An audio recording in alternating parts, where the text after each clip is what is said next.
The sky had been the same gray for days, thick with the kind of clouds that looked like wet wool, hanging low over the crooked rooftops of the Witherley estate.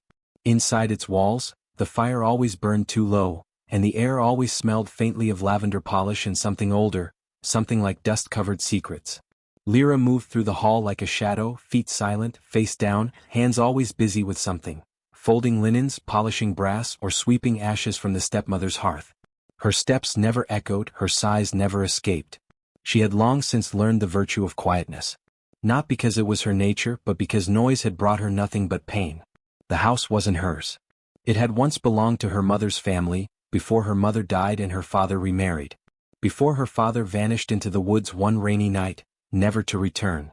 After that, the estate became the kingdom of her stepmother, Mydra, and Mydra's 2 children, Eileen and Bram. They called Lyra the mute mouse, though she could speak. She had a voice like anyone else. She had once used it, even tried to laugh. But no one listened. The first time she complained of unfairness, about being given the worst chores, about being left out of meals, Mydra had boxed her ears so hard she couldn't hear for a day. Silence is the mark of gratitude, her stepmother had said coolly. Speak again when you've earned your place. That was the first day Lyra chose silence. No one asked her to talk after that. Not even once. Eileen, the elder stepsister, liked to mock her with elaborate speeches at dinner. "Oh, if only our Lyra could tell us what she really thinks," she'd say, dabbing delicately at her mouth with a silk napkin. "She's probably full of wisdom." Or curses. Bram just snickered. "She's probably full of dirt. Look at her fingernails." They laughed. Lyra smiled politely, then turned back to the fire, stoking it with the same steady patience she used for every insult. She didn't cry anymore. Not where they could see. Instead she listened. And she watched. The house had its own rhythms and Lyra moved with them. She knew the floorboard that creaked in the front hallway before anyone stepped on it. She knew which windows shrieked in the wind, and which would stay sealed shut even when pushed. She knew the draft patterns where the warmth gathered and where whispers lingered. Her bedroom, if it could be called that, was a corner off the pantry, bare stone walls and a cot with thin wool blankets. No fire, no candle. When she lay down at night, she could hear the soft scratch of mice in the walls and the groan of pipes older than anyone living in the house. But Lyra did not fear the dark. She had become part of it. She rarely left the estate. She wasn't allowed to walk into town without escort, and none of the servants were permitted to speak to her unless Mydra gave permission, which she never did. When deliveries came, milk, potatoes, cuts of meat, Lyra opened the door, took the parcel and said nothing. The deliverers barely looked her in the eye. Over time, her silence became her entire identity. To speak now would be to surprise them, to disrupt the myth they had built. And she had learned over years that people did not like their myths disturbed.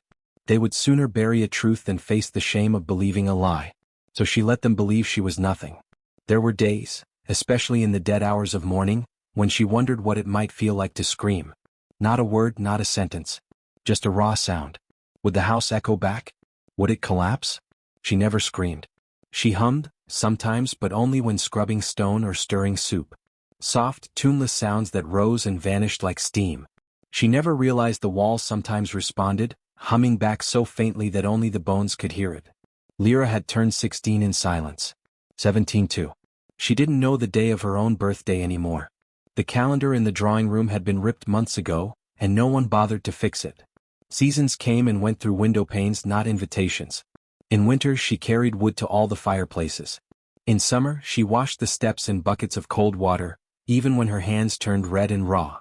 In spring she trimmed the hedges and plucked weeds, while Eileen arranged lilacs into vases she never carried herself.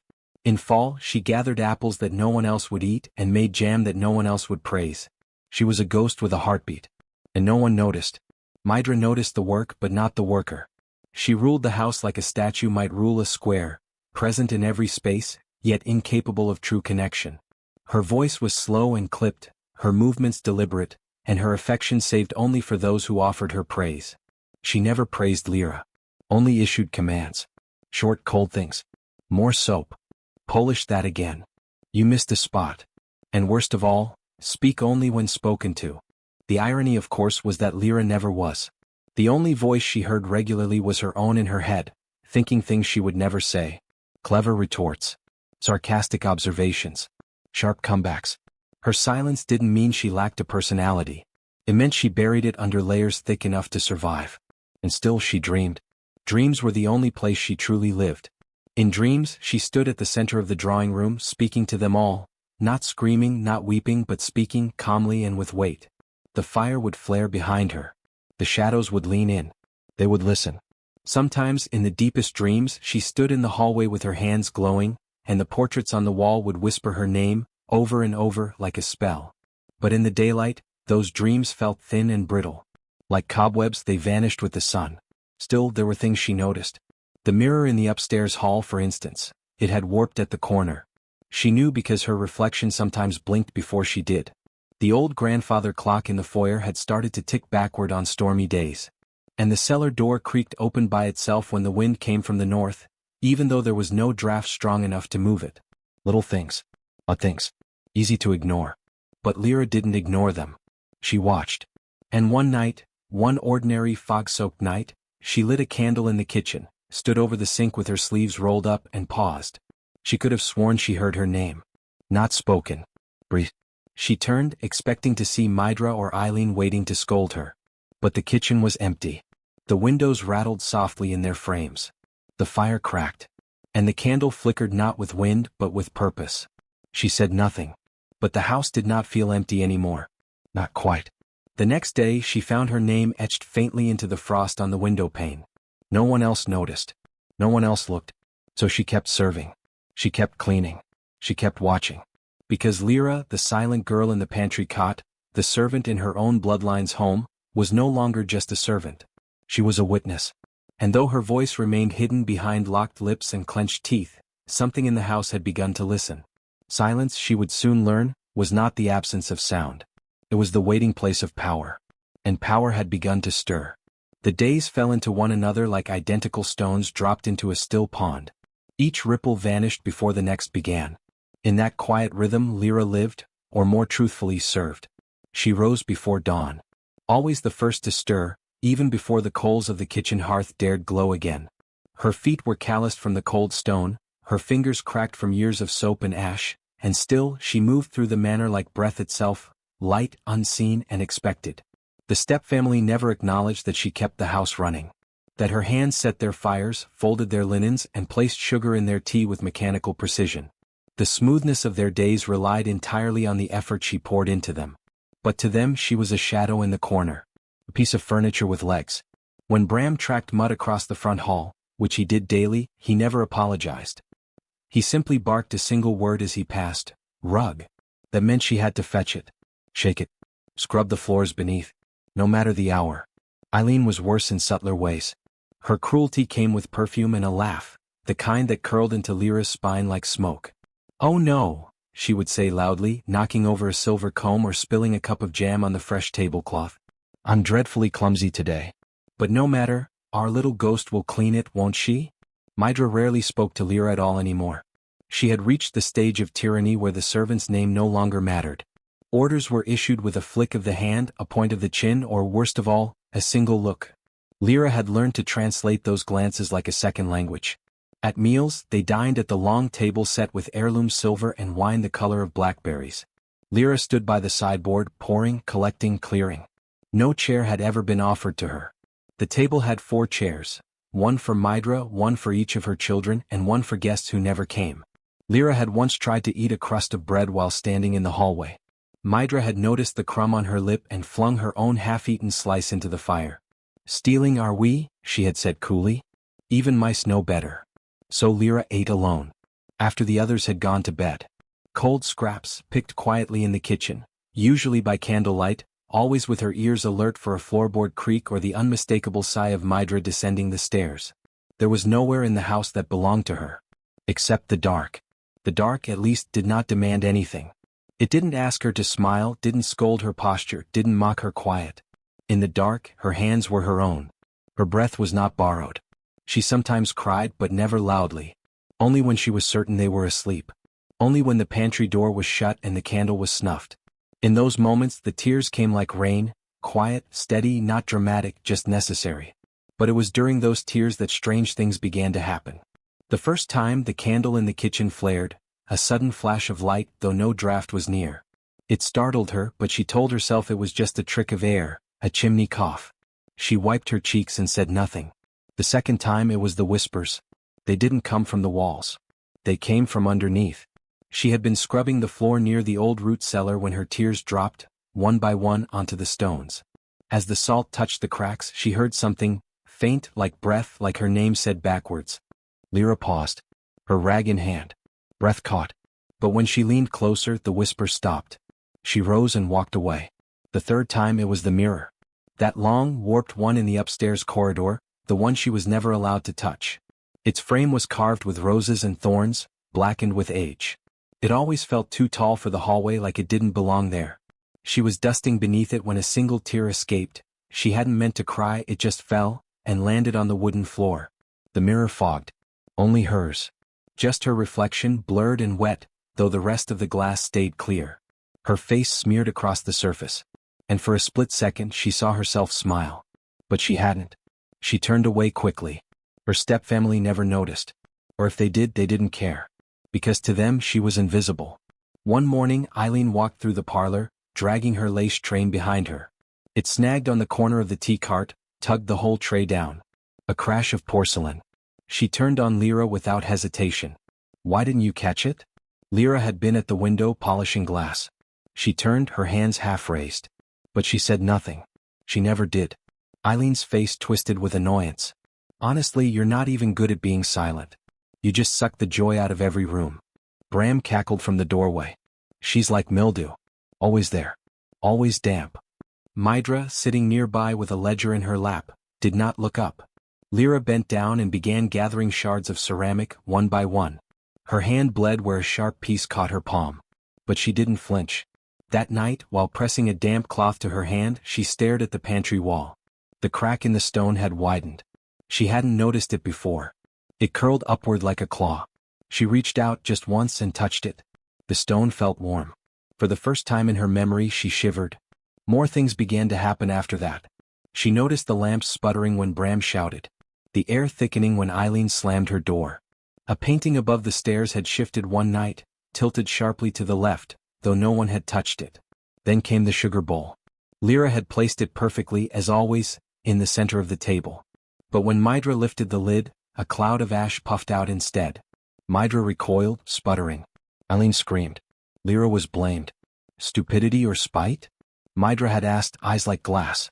Which is it this time? Lyra said nothing. But her eyes stayed on the sugar bowl. She hadn't put ash there. But someone, or something, had. In the nights that followed, she began to feel watched. Not in the suffocating, accusing way of her stepmother. No, this was something else. A weight behind her shoulder. A pressure just beyond reach. As if the house itself was slowly turning toward her. And the darkness no longer felt empty. Felt curious. Her tears, once merely her own, now seemed to echo. When she wept quietly in her cot, the pantry walls breathed. Not loudly. Not constantly. But a rhythmic swell, a pulse. She tested it once. She pressed her hand against the wall and whispered, "Are you listening?" The wall pulsed back. Just once. A beat beneath the stone. She pulled her hand away and wrapped herself in blankets, shaking. Not in fear but in understanding. Whatever was happening, it had always been here. She hadn't awakened it. She'd just been the only one quiet enough to hear it. Her stepfamily carried on, oblivious. They mocked. They ordered.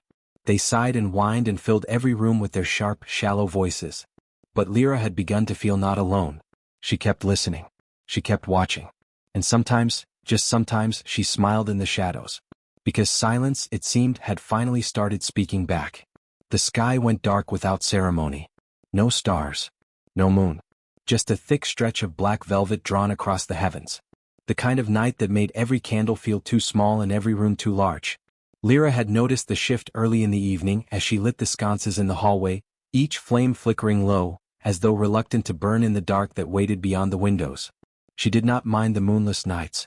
They were quiet, and the family retired early when the light was too dim to read or argue. With Mydra gone to her study, Eileen fussing over her nails upstairs, and Bram already asleep with his boots still on, Lyra was left to her own rhythm. She found peace in routine, however cruel its origin. Tonight, she scrubbed the marble floor of the central corridor. The hall was long, echoing and cold. A long strip of red carpet had been rolled up and set against the wall, exposing the scuffed gray beneath. The marble was old, veined with pale gold, but stained in places where no amount of scrubbing had ever restored its polish. She worked with a bucket of lukewarm water, a square of cloth, and a bar of rough soap. Her knees ached on the stone, her knuckles red from scrubbing. Her breath came in even puffs, the only sound in the corridor. Until it wasn't. At first she thought it was the wind, soft, curling around the corners, slipping through a crack. But there was no breeze tonight. No creak of trees or tap of branches. Only the hiss of flame and the brush of cloth against stone. Then it came again. Faint. Slender. Not quite a word, but not just air either. She paused, cloth in hand, and turned slowly. Behind her, the corridor stretched into shadow. No footsteps. No presence. Just the long stare of ancestral portraits and the hush of distant rooms. Then from the wall beside her, it came again. Lyra. She froze. Not a scream.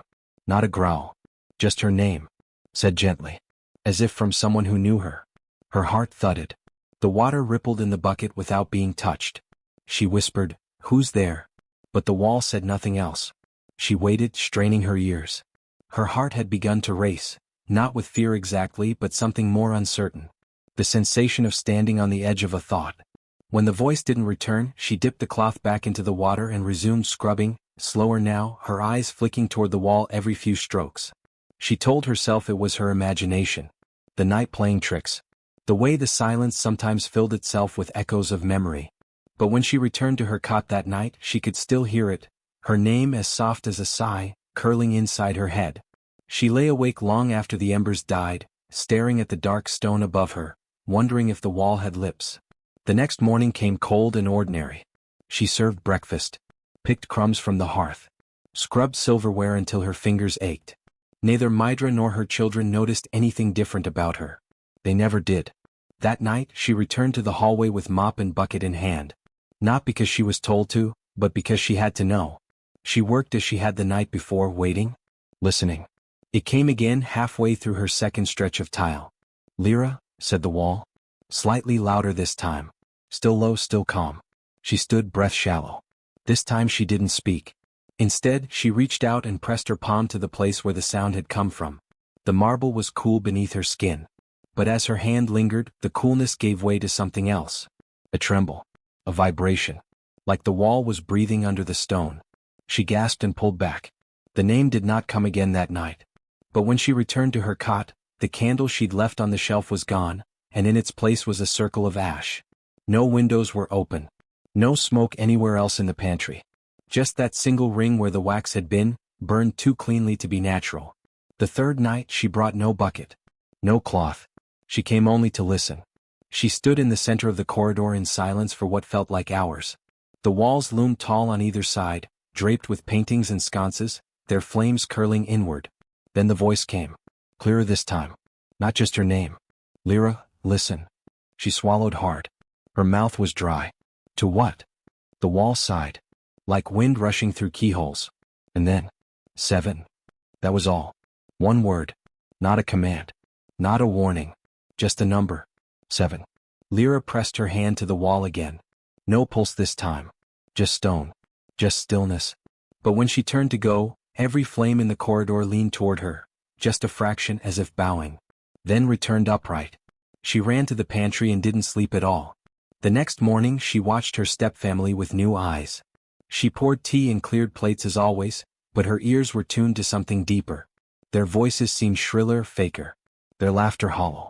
Mydra droned on about tariffs, Bram boasted about a hunting dog he didn't own, and Eileen complained that the mirrors weren't flattering her anymore. And through it all, Lyra listened for something else. A murmur. A slip. A breath beneath the noise. But the wall stayed quiet. That night she returned again. This time she didn't wait long. The voice came not from one wall, but both. It echoed around her, surrounding her in a circle of sound. "Lyra, listen, soon?" Then silence. But when she turned to leave, she saw something on the floor. A symbol. Drawn in soot or ash, too sharp to be accidental. It looked like a spiral with 7 lines radiating outward. She didn't touch it. She stepped around it, heart pounding, and returned to the pantry. The spiral stayed for 3 days before fading. She heard no more voices during that time. But things around the house began to shift. She'd place a candle on a shelf, only to find it moved 3 inches to the left an hour later. Doors she closed were slightly ajar. The bucket she always used was filled one morning, though she hadn't touched the well. And always there were numbers. 7 buttons in a row spilled from Eileen's dress drawer. 7 spoons laid out for a meal meant for 4. 7 knocks in the night, too soft to wake anyone else but always heard by Lyra. On the 7th night since the first whisper, she stood again in the corridor. This time she didn't wait. She placed both hands on the wall and whispered, "I'm here." The flames in the sconces all blew out at once. Darkness swallowed the hallway. And in that pitch black, a wind rose, not from the windows, not from the door, but from inside the walls. A voice came, louder than before, layered, dozens of voices overlapping. 7 nights, 7 secrets, 7 shadows. Then her name again. Lyra. And softly, "You are not alone." Her throat tightened. Not with fear. With something older. Recognition. She had no idea who or what spoke. But the voices knew her. Had waited. Had watched. The darkness pressed against her skin, not cruelly but like an embrace long delayed. Then it was gone. The lights flickered back on. The hallway empty. No soot on the floor. No symbols. But a painting had changed. The portrait of a woman in green velvet, one Lyra had dusted 100 times, now bore different eyes. Sad knowing eyes. They looked just like hers. She reached out to touch the canvas and felt warmth under her fingertips. Behind her the wall pulsed once more. And the silence breathed her name. The dream came like a thread of smoke, soft, clinging, impossible to escape. Lyra didn't remember falling asleep. One moment she was lying on her side in the pantry cot, arms wrapped around herself against the cold, and the next she was standing in a long corridor. Not the one in the Witherley estate. This hall stretched endlessly in both directions, its floor made of mirrors that cracked beneath her bare feet without sound. The walls shimmered with something like candlelight, though no flames could be seen. And behind her, something walked, not quickly but steadily as though it had waited for a very long time. She turned. But saw nothing. Then a voice. A woman's voice. Older than time. Gentle but filled with a weight that settled deep into Lyra's spine. 7 nights, it whispered. Hold your silence, and you will hear the truth. Lyra tried to speak, to ask what it meant, but no sound left her lips. Only a thin coil of breath, white against the dark air, which vanished as quickly as it came. The voice returned. Do not speak. Only listen. Each night brings one thread. By the 7th, the pattern will reveal itself. A breath of wind swept through the corridor, cold and earthy, smelling of stone, ash and wildflowers long decayed. Listen. Lyra jolted awake. The pantry was still. The candle had burned low. Her fingers were stiff from the cold. Her lips tingled. She didn't speak. The dream clung to her like cobwebs all day. As she swept ashes from the hearth and kneaded dough for Eileen's breakfast pastries, the words echoed again and again in her mind. 7 nights. Silence. Truth. She said nothing. Not to herself. Not to the creaking floorboards. She even refrained from her usual quiet humming while peeling potatoes. She didn't know what would happen if she broke the silence, and she didn't dare risk it. That night she returned to the corridor. No cleaning bucket. No cloth. Only her feet and her breath and the thrum of something waiting just beneath the skin of the house. At first there was only silence. A deep, thick silence, like standing inside a bell just before it rings. Then, on the far end of the hall, a soft voice began. It wasn't her name this time. It was a story. Half told, like a memory unraveling from someone else's lips. I had to hide the ledger. She said if I spoke she'd bury me in the well. But I kept a page for myself. I did. It's under the floor. Under the rug. Beneath the black stone. Lyra's breath caught. The voice didn't sound like Mydra. Nor Eileen. Nor anyone alive in the house. The words faded before she could remember them perfectly. But she remembered the floor. The rug. The black stone. She said nothing. Night 2 came with a rush of wind under the doors. Lyra waited until midnight, then stepped again into the hallway. The spiral of soot had returned on the tile, faint but present. The voice that night came not from the walls, but from above. The chandelier rattled gently, though there was no breeze. I told her not to marry him. I saw what lived behind his smile. But she wouldn't listen. She said the house needed a master. And now, the master feeds on silence. The voice cracked at the end as if it had not spoken in centuries. Lyra clutched her arms. She looked around the hall. The painting stared at her. The mirror reflected not her own body, but the faint outline of someone standing behind her. She did not turn. She did not speak. The whispers stopped. The third night the voices came from under the stairs. This time multiple tones spoke at once, low and high, raspy and smooth. A conversation. I saw her die, I did. In the blue room. She was smiling. Not smiling. Gasping. No, smiling. Like she was glad. Like she wanted to leave. Wanted to warn. She bled all over the floor. Lyra listened from the shadows. She'd never heard of a death in the blue room. That wing had been sealed since she was small. Mydra claimed the ceiling had collapsed. But the voices said otherwise. Again she kept her silence. By the fourth night the house no longer felt asleep during the day. The walls creaked when no one touched them. The floor shifted subtly beneath her feet, as though something under the stones was stretching. Mydra looked more drawn. Eileen complained of shadows in her mirror. Bram asked if anyone else heard footsteps in the walls. Probably mice, Mydra muttered. Lyra kept scrubbing. But her heart beat faster. Night 4 arrived. Lyra waited at the end of the long corridor. She lit no candles. She simply stood, her arms clasped before her. This time the voice came from the ceiling. Not words. A song. Low and haunting. A lullaby with no language. Only sorrow. The walls hummed in rhythm. The floor throbbed gently beneath her feet as if remembering. She closed her eyes and let the melody coil around her, braid itself into her mind like thread into cloth. When it stopped, she remained still for another hour, waiting. Nothing else came. But the tune would not leave her ears. It clung to her like a second heartbeat. The fifth night the wind howled outside. Inside the flames flickered green. She did not know why. Nor did she question it. The voice came from behind the stairs this time. From the pantry wall. A different voice now. This one sharp and spiteful. I told her to keep the girl in the pantry. Said the dark would break her spirit. But the girl, she listens. The dark feeds her. Lyra's fingers trembled. Were they speaking of her? Was this memory? Or prophecy? Again she heard the familiar name. Not from a stranger this time.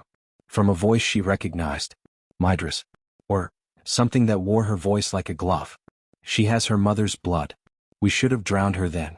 It's too late now. She's awake. Lyra backed away slowly. Still she did not speak. Still she waited. Night 6 arrived heavy with fog. The windows were opaque. The chimney puffed out smoke that curled downwards instead of up. The voices did not wait long this time. They screamed. All at once. A cacophony of agony, rage, guilt, grief. Shouting over one another. Names. Dates. Places. Secrets. She buried the girl's father in the orchard. They sealed the nursery because of the stains. He took more than coin he took. I didn't mean to. They said if I told they'd. I begged for help. Lyra dropped to her knees. The sound pushed against her like waves. She clutched her head, pressing palms over ears, but still the voices came. 7. All at once they shouted. Then silence.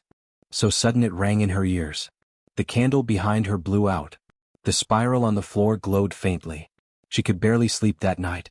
Not from fear. From the ache of knowing the house was no longer just wood and stone. Remembered. The 7th night came. Lyra did not wait for midnight. She stood in the hall before the sun had fully set. The shadows lengthened as she waited. Then the wall in front of her began to peel. Not physically. Not like paper. But like something unseen folding open. A figure stepped from the stone. Not a ghost.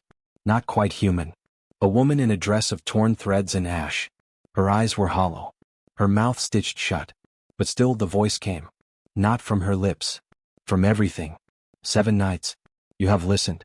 The house remembers. Lyra stood frozen. Truth will find its voice in you, said the being. A wind rushed through the corridor. Every painting turned to look at Lyra. Every candle bent toward her. Then the figure placed a hand on Lyra's chest. You are the last silence, she whispered. And vanished. The floor beneath Lyra pulsed. The spiral flared and disappeared. And in her ears, dozens of voices said the same thing, one after the other. We are not done. By the time the 4th night passed, Lyra no longer questioned whether she was imagining the voices. She accepted them as part of her life now, as much as the cold water in the basin every morning or the bruises on her knees from scrubbing stone. But something shifted on that night, something different in the way the house spoke. It wasn't just secrets anymore. It was grief. And it wasn't just the house speaking. It was people. Real people. Lost people. Forgotten people. She first noticed it as she was cleaning the old nursery. The room had been sealed for years, its windows shuttered and locked. Mydra had once said it was dangerous, that the floor was unstable and the ceiling leaked. But that morning as Lyra walked by with her dustpan, the door creaked open. No wind. No draft. Just the soft click of the latch sliding back. She hesitated only a moment before pushing the door open wider. Dust blanketed everything like snow. A wooden cradle sagged to one side, its legs splintered. Faded curtains hung in tatters. A child's ball lay near the fireplace, split down one seam. And on the far wall, in faint, uneven letters, someone had carved a name. Anna. Lyra stepped inside. The air was thick. It smelled of mildew, lavender, and something else. Iron, maybe. She pressed a hand to the wall, feeling again that strange, familiar thrum. And then the voice came. Soft. Barely older than a whisper. I wasn't sick. I just cried too loud. Lyra froze. I cried and they told her I was cursed. They said the walls were weeping because of me. So she took me here, and left the windows closed. Lyra's throat tightened. The voice trembled as if from far away. I asked her if she would open the curtains. I never saw the sun again. Silence fell. Lyra turned in a slow circle, but the room was still empty. The dust in the air sparkled in a beam of soft morning light now leaking through the slightly cracked shutters. Another voice came. Not a child's this time. A woman. Ragged and dry. She made me sleep in the cellar. Said I walked too loudly. That I chewed too slowly. That I breathed wrong. This voice came from below. Beneath the floorboards. Lyra stepped carefully, looking down. The boards didn't creak. She told the neighbors I ran off, the voice continued. But my apron is still in the laundry room. She didn't even throw it away. She forgot. Lyra knelt. Her hand slid along the molding over the cracked edge of a loose plank. Something was there.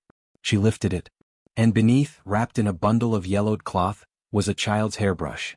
Smooth wood, small enough for tiny fingers. She sat back on her heels, clutching it, feeling her pulse rise. These weren't just echoes. They weren't fragments of a cursed house talking in riddles. These were people. People like her. Women. Girls. Children. Servants. Wives. All forgotten. All erased. Swallowed by silence. Until now. Now they spoke through her. She carried the brush with her the rest of the day, tucked into her apron pocket like a charm. The voices didn't speak during daylight. They never did, but their presence followed her. The room seemed to hold their breath when she passed. The curtains stirred even when the windows were closed. By evening, the whispers began again. She didn't need to go to the hallway anymore. Now they came to her. In the kitchen, as she scraped old meat from the cutting board, a voice sighed behind her. She poured lye into my soup once. Just enough to blister. Said it was my fault the roast was dry. In the laundry room, as she hung wet linens over the indoor line, another voice, low and bitter. I was promised a dowry. But I became her servant instead. She called it, earning my keep. That voice paused, then added, he tried to help. What? He vanished the next day. Lyra kept silent. She remembered the dream. 7 nights. No words. Only listening. That night in her cot, they returned. All of them. She lay still beneath her thin blanket, eyes open in the dark, and one by one, the voices came like a tide. She locked the windows in winter. She made us kneel for hours. She took my hair with scissors. Said I was vain. She burned my book. She laughed when I bled. She lied. She lied. She lied. It wasn't just Mydra. Some of the voices named others. The lord who lived here before. The grandmother who'd ruled with a jeweled cane. A cousin who came for summer and never left. One voice, heavy and deep, said nothing at all, just wept. Lyra's chest ached. Her ears rang. The house had never been just wood and stone. It had been built on pain. On silence. On the careful erasure of anyone who didn't serve, didn't obey, didn't fit. And now that silence had cracked. Lyra was the break. The splinter in the dam. The first to listen. In the days that followed, Mydra noticed something. Not in words but in her eyes. The way she paused when Lyra entered the room. The way her fingers hovered slightly longer over the lock on her study door. The way she sniffed the air when the wind changed. She knew. She didn't know what she knew. But she sensed it. Lyra said nothing. But she looked at Mydra differently now. Not with fear. With knowledge. She could hear Mydra's footsteps even when she wasn't in the room. She could hear the slight tremble in her voice when she shouted. It wasn't anger anymore. It was the fear of being seen. Of being known. One evening, Mydra found the spiral drawn and stood on her desk. She screamed. Accused Bram. Accused Eileen. Neither knew what she meant. Lyra stood behind her with a clean towel and watched her fingers tremble. That night, the voices were clearer than ever. And they didn't just whisper. They began to sing. Not in harmony. Not in joy. It was a keening. A chorus of pain turned to power. A song without melody but full of force. Their grief rose through Lyra's spine and settled in her chest like fire. She dreamed again. The woman from the hallway stood before her. Mouth still sewn shut. But eyes shining. She reached out a hand, not to touch but to bless. Behind her, hundreds stood. Women. Children. Men. All pale, translucent, marked by silence. They raised their hands too. Lyra felt something rise inside her. Not a voice, not yet, but the shape of one. A pressure like an egg beneath her tongue ready to crack. She woke before it did. The seventh night approached. But now she understood. She wasn't the only one. The house had eaten them one by one. But she was the one who listened. And now she would remember them all. It started with a whisper. Faint, too soft to be certain, like a draft slipping between teeth. Bram paused mid-step, his heavy boot frozen halfway up the stair. He turned his head sharply toward the corridor behind him, brows knitted. What was that? He muttered. Only silence answered. He rubbed the back of his neck and scoffed, then stomped the rest of the way up to his room, the sound of his steps thudding into the still air like fists on wood. Lyra was in the pantry when it happened, polishing silverware with one of her worn linen scraps. She hadn't moved, hadn't spoken, hadn't even breathed loudly. But she felt it, the shift in the house. Like a muscle flex just beneath the skin of the floorboards. A ripple of attention. Later, as she delivered Bram's supper, roasted turnips and buttered pheasant, she saw the tension in his shoulders. He didn't meet her eyes as she set the tray on the table near his reading chair. He was pretending to read, a book held open before him, but his gaze stayed fixed on the corner of the room. She turned to leave quietly as always. Then she heard it, a tiny crack like a fork snapping in two. She glanced toward the mirror mounted beside the hearth. A hairline fracture had appeared across the glass. Diagonal. Cling. Bram flinched. Did you hear that? He asked, his voice tight. Lyra paused. She didn't answer. She remembered the dream, the command. 7 nights. Silence. And this was the 6th. Bram stared at her. Something in his face twisted, unsure whether to be angry or afraid. Are you playing games? He demanded, standing abruptly. You've always been strange. Always skulking. Don't think we don't see it. She lowered her gaze and backed toward the door. Another crack.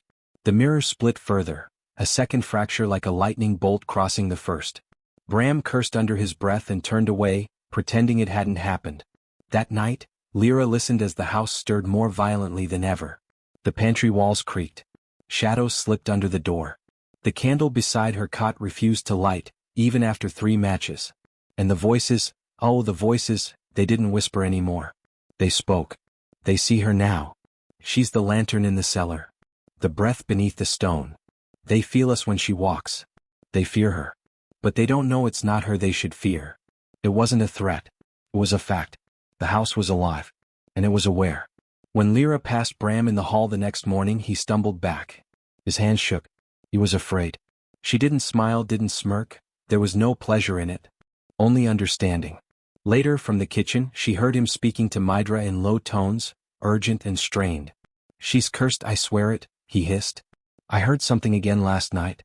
She doesn't even blink when I talk. It's like she knows I'll break. She's been too quiet lately, Mydra muttered. Always watching. Always skulking. The house feels strange with her in it. Heavy. She's doing something. I know it. I can't sleep. I hear things. You're just guilty, said Eileen lazily from the stair. You always bullied her. Now you think she's going to crawl into your room at night and scratch your eyes out. Shut up, Eileen. You're losing it. Mydra didn't speak again for a long while. Then, we'll deal with it soon. Lyra, behind the pantry wall, listened without flinching. Soon could mean many things. The house, for its part, did not wait. That evening, Bram's room filled with flies. Black, slow-moving, and silent. Dozens of them. He screamed. Smashed his hand through the curtains. Tore the sheets off his bed. Lyra heard him yell from 3 floors down. When Mydra burst into the room, there were no flies in sight, not one. He pointed at the wall, saying it was pulsing. It was not. Mydra slapped him across the face for being hysterical. Eileen laughed until her side hurt. That night, the mirror in Mydra's room cracked too. Right down the center. She did not tell anyone. But the next morning she stopped Lyra outside the laundry room, grasping her arm hard enough to bruise. "What have you done?" she asked coldly. "What foulness have you invited into my home?" Lyra looked at her. She did not speak. Mydra's eyes narrowed. "You may have fooled the fools in this house, but I know better. That pantry silence of yours, you've been whispering to shadows, haven't you? Calling things in." She shook Lyra's arm once. "Art. We'll put an end to it." Lyra did not pull away. She only blinked. The walls behind them groaned softly. Mydra turned, startled. Lyra gently stepped back from her grasp and returned to her chores. That evening Lyra was ordered not to enter the main hall. She obeyed. But through the pantry door she heard Mydra chanting something low and sharp, a language that wasn't hers. Words not from this land. Then the scent of burning sage filled the air, thick and choking. A bell rang 3 times. Then silence. Bram and Eileen stayed away. They were afraid. But not of Lyra anymore. Of the house. That night, Mydra laid something outside the pantry door, a handful of salt, a pair of iron scissors and a needle. A charm. A ward. A warning. Lyra stepped over it and went to bed. The scissors rusted by morning. That day Mydra called for the village herbalist, an old woman with knotted hands and a back like a question mark. She arrived wrapped in moss-green shawls, muttering before she stepped over the threshold. The moment she entered, the house moaned. The air turned heavy. The herbalist paused in the entry hall and looked around. "It's not her," she said quietly. "It's the house." Mydra frowned. "What do you mean?" The woman sniffed the air. "It remembers." Mydra scoffed. "It's a house." "It was a prison," said the herbalist. "You made it a tomb." She turned toward the pantry. "Who listens now?" she asked aloud. Lyra, standing still behind the door, didn't breathe. A wind stirred. The flames bent inward. The herbalist turned back to Mydra and said simply, "I can do nothing. This place has chosen." Then she left. Mydra didn't chase her. That night, the 7th night, Bram tried to leave. He packed a bag, threw it over his shoulder, and stomped down the stairwell like a man on a mission. But when he reached the door and turned the handle, it didn't budge. He twisted harder. Nothing. The door did not open. Not for him. He banged his fists against it until his knuckles split. Then he screamed. Lyra watched from the stairwell above, face pale, hands folded. He looked up and saw her. "You," he hissed. "You did this." She didn't move. He charged up the stairs, fast, heavy, clumsy. Halfway up, the railing split beneath his hand. He tumbled down the stairs, crashing into the floor below with a howl. The house creaked. Lyra didn't flinch. Neither did the shadows. That night, the voices returned in full. And Lyra listened. Not just to their pain now, but to their anger. They did not want justice anymore. They wanted to be remembered. She would not forget. And by dawn, neither would anyone else. The 7th night arrived without stars. The sky, veiled in thick clouds, cast no moonlight. The air in the house grew tight, still, as if every beam and board had drawn in a breath and held it. Not even the wind stirred outside. No owls. No rustling branches. Just a silence so deep it pressed against the skin. Lyra sat in the pantry, still as stone. She had done everything just as the dream had asked. She had spoken no words. Not one. She had listened, not only with her ears but with her bones, her memory, her sorrow. The house had spoken. The walls had given up their secrets. The dead had trusted her with their voices. Now it was the 7th night. She waited. The candle she lit at dusk had burned down to a waxy puddle. Shadows slithered along the walls like vines. Even the small mouse that usually crept from behind the barrel of flour was gone. She felt it before it began. A single breath, not hers. Then, at exactly midnight, the silence cracked. Not gently. Not subtly. It broke like a thunderclap in her ears. She flinched, hands flying to her chest as the pantry shuddered. The air shifted, no longer empty but full of sound without shape, pressure without form. It built in her throat like a scream she could not give voice to. Then the voices came. Not whispers this time. Not murmurs or secrets. Voices. Dozens. Hundreds. A rising swell of sound, each thread separate and distinct, then woven together into something vast and furious. He made me lie for him. She poisoned the girl with herbs and blamed the fever. They sealed the blue room because they were afraid of her ghost. They stole from the beggars. And burned the proof. I cried for help for 6 nights before I died. She sold the baby and called it mercy. I heard her push him down the stairs. I saw her pull the trigger and lie. The floorboards beneath Lyra's feet groaned as if sagging under the weight of so much memory. The pantry door rattled on its hinges.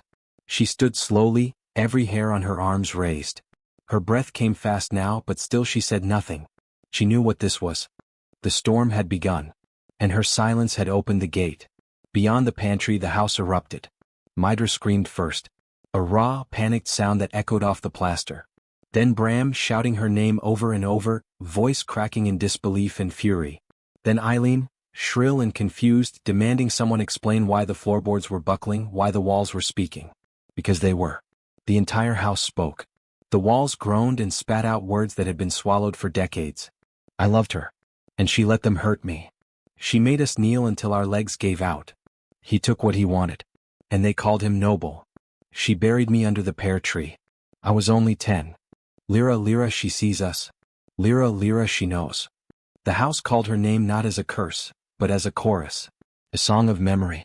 The voices rose higher, spilling from the hearth, from the stairwell, from the broken mirrors.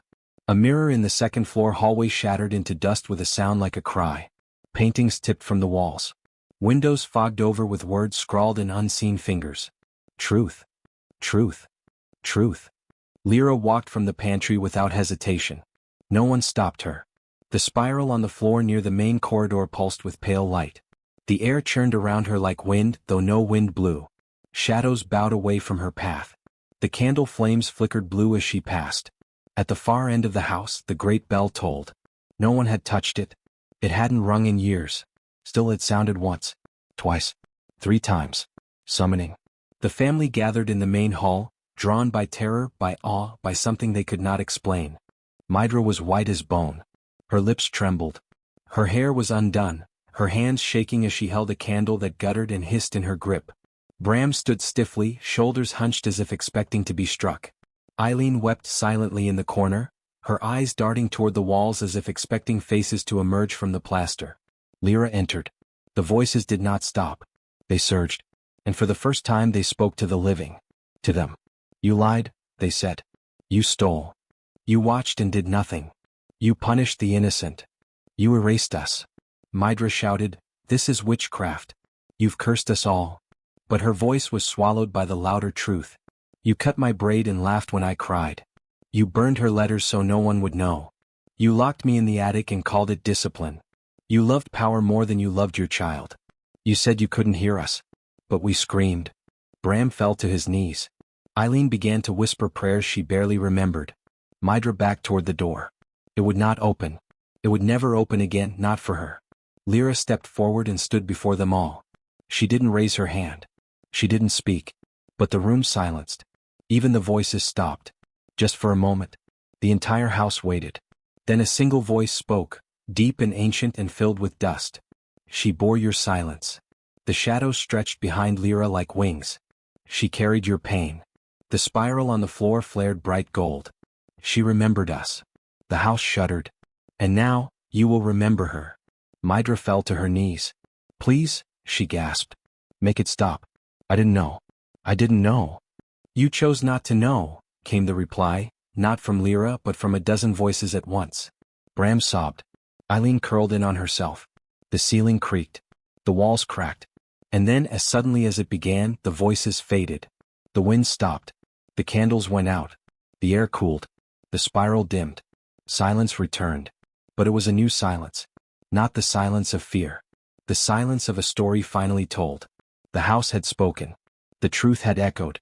And Lyra, voiceless, quiet, always overlooked, had become the voice of the forgotten. Her stepfamily sat in the dark for a long time, too stunned to move. Lyra turned and without a word walked back into the hallway. As she passed, the shadows shifted to clear her path. And behind her, a chorus of whispers followed like a blessing. She heard us. She spoke for us. She remembers. And she always would. The house held its breath. The walls, scorched with memory, stood quiet. The spiral etched into the floor no longer glowed, but its lines pulsed faintly beneath the dust. In the air there was no sound, not even the wind beyond the windows dared stir. Only Lyra remained in motion, standing tall in the doorway of the great hall, her bare feet pressing into the cold stone, her eyes locked on the woman who had once called herself her mother. Mydra knelt on the floor, lips cracked, her face pale with fear. Beside her, Bram sat like a broken statue, hands limp at his sides. Eileen stared at nothing, her lips moving soundlessly. And Lyra, after 7 nights of silence, parted her lips. One word left her mouth. Not screamed. Not whispered. Spoken. It struck the air like a bell inside the bones of the house. Enough. The sound did not echo. It sank into the wood, the stone, the marrow of the house itself. And then the house answered. Not with creaks or groans. But with voices, not one, not two, but dozens, hundreds. All speaking at once. Enough, said a child's voice from the nursery wall. Enough, said the servant girl from behind the kitchen hearth. Enough, sighed the old woman buried in the cellar. Enough, breathed the lost boy in the attic. Enough, wept the mother who had no grave. And as they spoke, the house began to move. A door at the end of the corridor creaked open, a door no one had touched in years, not since Mydra had sealed it. It groaned on rusted hinges, then swung wide. Cold air spilled from it, damp and sharp. Then another door opened. And another. In the hall, the locked cabinet burst apart with a crack of splintering wood, revealing letters, toys, old trinkets, belongings of the forgotten, of those erased. Mydra shrieked. No, no, this isn't real. This is her doing. It's her. But Lyra only stepped forward, eyes burning. The air changed. It wasn't only full of voices now, it was voices. The dust in the air formed shapes. Faces. Flickers of people long gone. Transparent hands brushing against the walls, the floor, the ceiling. Lyra was surrounded, not alone, not ever again. And when she spoke again, her voice came not just from her own throat, but from the hearts of everyone who had suffered in silence. You took my voice, she said. Her words rippled through the room. But I listened. The walls seemed to bow in. I remembered. A gust of wind pushed open the main door, the front door, sealed and stuck for years, flinging it wide. Mydra fell to her side. Mercy, she cried. Please. I didn't know. I didn't mean. But it wasn't Lyra who answered. The house did. The whispers grew louder, not angry, not kind, but true. Mercy is for those who listen. You silenced us. You buried us. You left us in the dark. And now the doors are open. Outside something stepped in. Not a monster. Not a shadow. Just wind. Cold, ancient wind. The wind that carried memory. The wind that knew names. It slipped over the threshold and into the house, brushing over Mydra, over Bram, over Eileen, over Lyra. They felt it, the weight of it. 1,000 lives pressed into one breath. And Lyra? She stood still, her face calm. The wind carried her voice now. And behind her, in the long corridor lined with old portraits and cracked frames, a final door swung open, revealing nothing but darkness beyond. But in that darkness was freedom. And truth. And justice. The house did not rage. It did not burn. It simply remembered. Because Lyra had spoken. And the silence had finally answered. The house had quieted again, but it was not peace. It was a pause, a breath held long and deep before revelation. The echoes had not vanished. They had merely shifted, turned inward, coiled in wait. The judgment had begun, and it did not come from any human hand. Eileen felt it first. She had hidden herself in her room, curling beneath blankets as if cloth could protect her from memory. But the silence in her chamber did not stay empty. It pressed inward, bloated and thick, until even the air refused to stay still. She sat up in the dark, heart pounding. Then the whisper came. It wasn't from the hallway or behind a door. It came from her own throat. Liar, it breathed in her own voice. She gasped, but no one heard. The candle on her desk flared to life, though it hadn't been lit. It burned with a pale blue flame, and in its light she saw things she didn't want to see. There, on the walls, images. Not drawings. Not shadows. Scenes. Visions. Each one a lie she had told. When she broke the necklace and blamed Lyra. When she stole the coins from the basket and accused the maid. When she mocked the quiet girl for being mute, for being strange, for being less. One after another they danced across the walls. Every betrayal, small and vicious, returned to her. She tried to cover her eyes. She couldn't. She tried to scream. No sound came. In the silence, truth had teeth. Bram fared no better. He stumbled blindly through the corridor, trying to escape, heart pounding in his ears like war drums. But the halls stretched longer than they had ever been. Doors led only to other hallways. The staircase twisted in on itself. The house was a maze now, and it knew he was in it. He fell to his knees in the entry hall, breath ragged. A voice rose from the floor beneath him. Speak. He tried. He couldn't. Speak. His throat clenched. His lips parted. But no words came. The silence coiled around his neck like a rope. He gasped, coughed, clawed at the air. The very thing he had mocked, Lyra's silence, was now his torment. He had once laughed at her quiet, called her mouse, ghost, shadow. But now it was his voice that vanished. Speak, the floor said again, calm and implacable. But he couldn't. Not anymore. And Mydra, proud Mydra, was left in the drawing room. Alone. But not alone. The walls pulsed with echoes, her own words. Spoken across years. Cruel, cold, and exact. She'll never be anything. She's a burden.